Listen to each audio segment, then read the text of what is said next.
देश विदेश के सभी जगह के टूर में अब जैन बंधुओं को नहीं आएगी कोई भी दिक्कत। नागफनी टूर्स एंड ट्रैवल्स लेकर आया है शुद्ध जैन भोजन और 4 स्टार आवास के साथ दुनिया के सबसे बेहतरीन टूर। 2025 के टूर की बुकिंग हो चुकी है प्रारंभ। आज ही संपर्क करके कराएं अपनी बुकिंग। संपर्क करें श्री महावीर जी, श्री भूपेंद्र जी, जैन। और सबसे बड़ा सागर वालों के लिए 1 जनवरी एक ऐसे स्थान पर सागर का 1 जनवरी के प्रातःकाल सागर का एक एक बच्चा उस 38 बीघा की जमीन पर होना चाहिए और सुबह उस भूमि पर 1 एकड़ 100 एकड़ 100 बीघा 100 बीघा राजस्थान में एकड़ नहीं चलता। हम थोड़ा राजस्थान से आए हैं जी महाराज जी, इधर 38 एकड़ है वो भूमि, तो लगभग 100 बीघा जमीन हो गई। अब 100 बीघा लगभग जमीन का एक दान दिया है सागर का, उसका क्या भविष्य होगा। जब मैं एक बार देखने के बाद इतना प्रभावित हुआ कि द्वारा जाने का आशीर्वाद दे दिया, तो सागर वालों एक बार तुम वहां होके आओ, बार बार तुम्हारे जाने का मन होगा। और तुम्हारी सारी व्यवस्थाएं तो करैया वालों ने करी दी, उन्होंने निमंत्रण भी दे दिया। जी महाराज जी, भोजन व्यवस्था पूरे शहर के लोग एक साथ पहुंच जाएंगे तो उधर और सारे सागर का निमंत्रण है 1 जनवरी। महाराज जी पूरे सागर का पूरे संपूर्ण समाज का जैन अजैन जो भी पहुंचेंगे भारत वर्ष बुंदेलखंडी बोला बोलो ना, मैं पई पाँव ने चूल के। जी महाराज जी, पई पाँव ने चूल के, और जो भी भारत देश से भी जो आपके दर्शनार्थ पधारेंगे सबकी सारी व्यवस्था करैया परिवार द्वारा उधर की गई है। तो बोलो सारे भारत को पई पाँव ने चूल से, सारे भारत को पई पाँव ने चूल से आमंत्रण है। आप सभी पधारे, उस भूमि पर नववर्ष मनाएंगे सब साथ मिलकर। ये भी बहुत बड़ा, अभी बहुत सालों में पहली बार हो रहा है कि नई वर्ष के अंदर ऐसा। और कोई हमने परसों भी कहा था, शैक्षणिक संस्थान का एक बहुत बड़ा रूप जैसे डॉक्टर सरहरी सिंह गौर ने बनाया, ऐसा ही ये तुम्हारे राजकुमार जी करैया वालों की एक भावना को रखते हुए पूरा समाज वहाँ एक ऐसा अच्छा कार्य करे। और वहाँ जाकर के क्या भाव आएंगे वो उसी दिन बताएंगे। उस भूमि को पावन करने के लिए मेरा भावना है कि उस दिन उस भूमि पर 1 जनवरी को 1008 कलशों से भगवान का महामस्तकाभिषेक हो। जय हो गुरुदेव।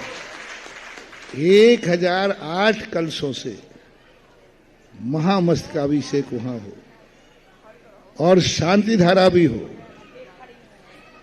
कितने लोग शांति धारा करेंगे, वो पहले से नाम लिख जाएं तो भगवान उतने वहां पहुंच जाएंगे। तो वहां शांति धारा नई वर्ष की शांति धारा तो आपके पूरे साल भर के लिए मुबारकबाद देने का आशीर्वाद दूंगा।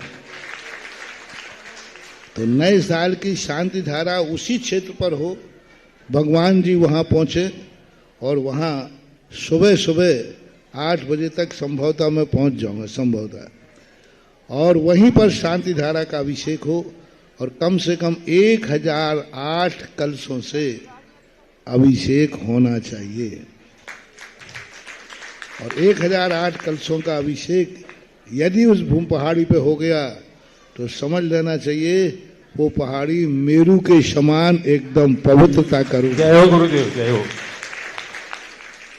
तो एक कार्यक्रम तो ये सारे सागर के लोग मन बनाओ, 1 जनवरी को कलशाभिषेक भगवान का वहां करेंगे। चांदी के कलश 100 बीघा 38 एकड़ जमीन पर वहाँ कलश। और 1 जनवरी को जो लोग थोड़े से मीडियम क्वालिटी, 1 जनवरी को शांति धारा भी कोई करेगा, 1 जनवरी को मैं वही शांति धारा उसके परिवार के नाम की कराऊंगा। ये 2 कार्य में तुम्हारी 1 जनवरी बन जाएगी और वो क्षेत्र उस गंधोदक से पवित्र हो जाएगा। वहाँ शिलान्यास भी, कितने शिलान्यास होंगे ये तो आप देखते रह जाना कितने होंगे। और ध्वज स्थापन उस भूमि का जो कि उसको संकल्पित करना अभी तक वो संकल्पित नहीं थी।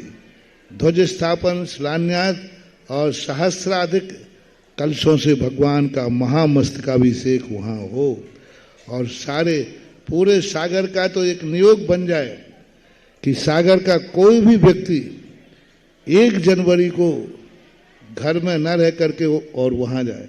हमने पहले ही कहा था, सागर का क्या, भारत के हर भक्त को मेरा कहना है 31 तारीख से लेकर और 1 जनवरी के शाम तक कोई भी व्यक्ति होटलों का नहीं खाएगा, बाजार का नहीं खाएगा।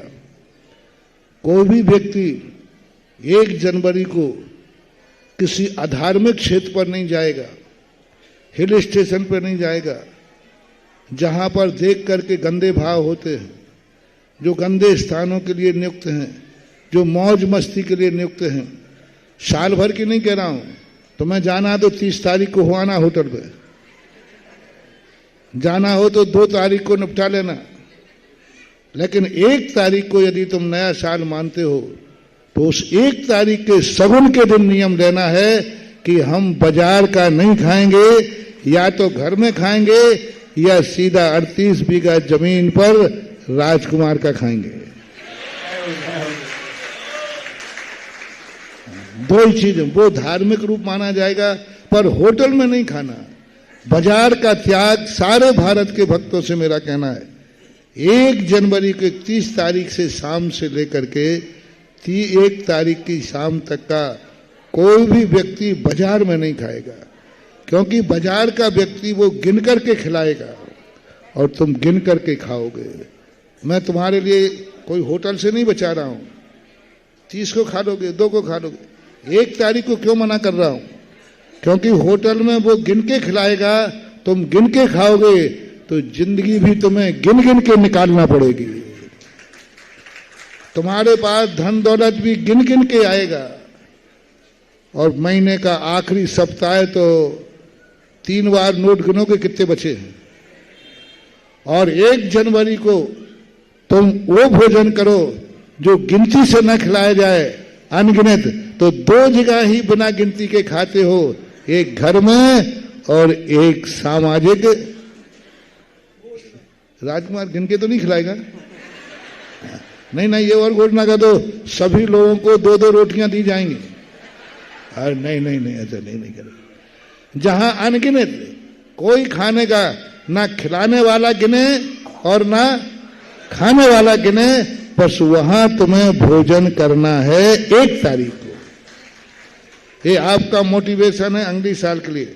और यदि यह नियम तुमने पाल लिया तो जाओ, तुम्हारी जिंदगी में तुम्हें दिन गिनना नहीं पड़ेंगे।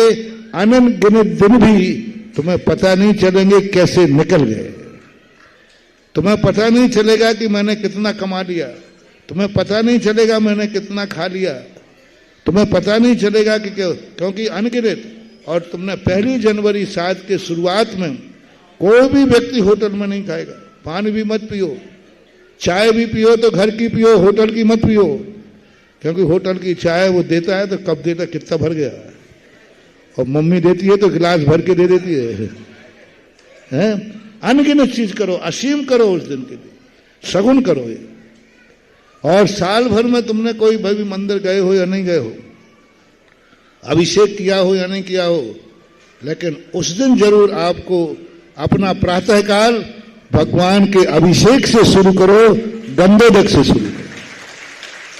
एक सगुन के रूप में है, मैं धर्म के रूप में नहीं कह रहा हूं। अभी धर्म का रूप नहीं बता रहा हूं। धर्म के रूप में तो आप सगुन के रूप में आप नियम बनाओ कि 1 तारीख को मैं गुरु के सानिध्य में अभिषेक करूंगा।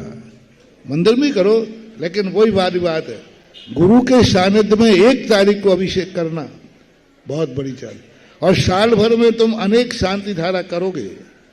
जब तुम्हारे ऊपर विपत्ति आएगी, जब बीमारी आएगी, क्यों ना 1 तारीख को शांति धारा करो कि साल भर कोई विपत्ति नहीं है। दुख में सुमरन सब करे, सुख में करे, और जो सुख में सुमरन करे, हाँ तो 1 तारीख को ही शांति धारा कर लो ना साल भर की। झगड़ा खत्म, ना रहेगा बांस न बजेगी, हाँ, जब शुभ ही अच्छे से हुआ है तो प्रातः काल का हर सागर वालों के लिए, बाहर वालों के लिए भी है। महाराज जी ऑनलाइन उस दिन लिख सकते हैं। हाँ, खूब लिखो आराम से। आपको थोड़ा ज्यादा बोलना पड़ेगा। हम 4 बार शांति धारा करा देंगे जी, हम भक्तों के लिए तो कुछ भी करा देंगे। एक बार करा देंगे, दोबारा एक बार जाते ही करा देंगे, एक बार प्रवचन के बाद करा देंगे, एक बार आहार के पहले करा देंगे, एक बार आहार के बाद करा देंगे। अच्छा नहीं, इस मामले में या तो मैं कुछ कराता नहीं हूं, और कराता हूं तो मुझे जब देना ही है तो मैं छप्पड़ फाड़ के देता हूं। सांगनेर महोत्सव में 1 जनवरी को जब ज्ञानोदय तीर्थ में 10,000 लोगों ने अभिषेक किया था मुनि सुब्रतनाथ भगवान का, उस समय मैंने उस दिन भर में 8 बार शांति धारा कराई थी, और अभिषेक चला था सवेरे 8 बजे से लेकर शाम को 4:30 बजे तक निरंतर अभिषेक चलता रहा। उसी बीच में मैं जाता था, शांति धारा करा के आता था। तो ऐसे दिन करा दूंगा, और दिन नहीं कराऊंगा, क्योंकि ऐसे दिन शांति धारा कराने का मुझे इसलिए अच्छा लगेगा कि आज की शांति धारा से इनका साल भर का मंगल होना है। इसलिए 2 शांति धारा हुई, आपके ऊपर संकट आया तो मैंने शांति धारा करा दी। ये मजबूरी की शांति धारा है। किसकी है? मजबूरी, क्योंकि अब संकट है। तो वो तो उस दुख को दूर करने की बात थी, लेकिन 1 तारीख की शांति धारा तो इसलिए महत्वपूर्ण है, इसलिए मुझे और ज्यादा कराने का भाव है कि उस शांति धारा में तो तुम्हारे साल भर का पूरा सगुन लिखा हुआ है, मंगल लिखा हुआ है। इसलिए उस दिन का जो सगुन है वो जैसी व्यवस्था बनेगी कर देंगे। तो ये कार्य वहां करना है।